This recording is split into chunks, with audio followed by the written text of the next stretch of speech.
Une maman m'a envoyé un message pour me demander pourquoi sa petite fille de 4 ans en colère ne l'écoutait pas. Les enfants ont un cerveau immature qui ne peut réguler ses émotions en autonomie. Cette partie du cerveau qui permet de réguler l'émotion, notamment, c'est le cortex préfrontal qui est ici, qui permet donc d'apaiser le cerveau émotionnel. Donc un enfant qui ressent de la colère va être complètement débordé et il va être en pleine impulsivité. La colère prend possession de son corps, ça veut dire qu'il peut pousser, jeter, tirer, sans intention de faire mal, mais dans un mode automatique de réaction qui va nécessiter une présence bienveillante et du calme d'un adulte qui est à côté. Et ce n'est pas simple, car l'adulte qui va assister à une colère, par contagion émotionnelle, peut lui aussi ressentir de la colère. Donc déjà, faire un pas de côté, en tant qu'adulte, respirer et se dire que cette colère appartient à l'enfant et pas à l'adulte. Et ensuite se mettre à côté de l'enfant à son niveau, lui parler doucement, je vois que c'est difficile, lui proposer peut-être un câlin qu'il va probablement refuser parce qu'il est toujours en pleine impulsivité lorsqu'il est dans un pic de colère, et dans ce cas-là, ça va plutôt être repoussé, crier, gesticuler.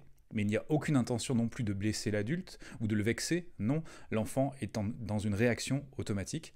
Et une fois que la décharge émotionnelle sera terminée, ou la libération émotionnelle sera à son terme, l'enfant progressivement va pouvoir retrouver ses capacités d'écoute et d'échange avec nous.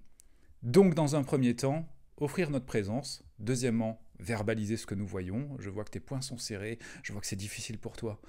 L'enfant ne comprendra pas ce que nous sommes en train de lui dire, mais il percevra l'intention, une intention d'empathie, de bienveillance, et ainsi il pourra s'apaiser, cela le soulagera. Et à la fin de cet épisode de colère, on va attendre un petit peu, et peut-être revenir sur le déclencheur de la colère, à savoir ce qui a bien pu se passer, par exemple un besoin qui n'était plus satisfait, une pensée qui perturbe l'enfant, ou quelque chose d'autre, auquel le parent n'a pas accès, parce qu'il se peut que la colère ait commencé plus tôt dans la journée, avec un événement qui a déclenché de la frustration chez l'enfant.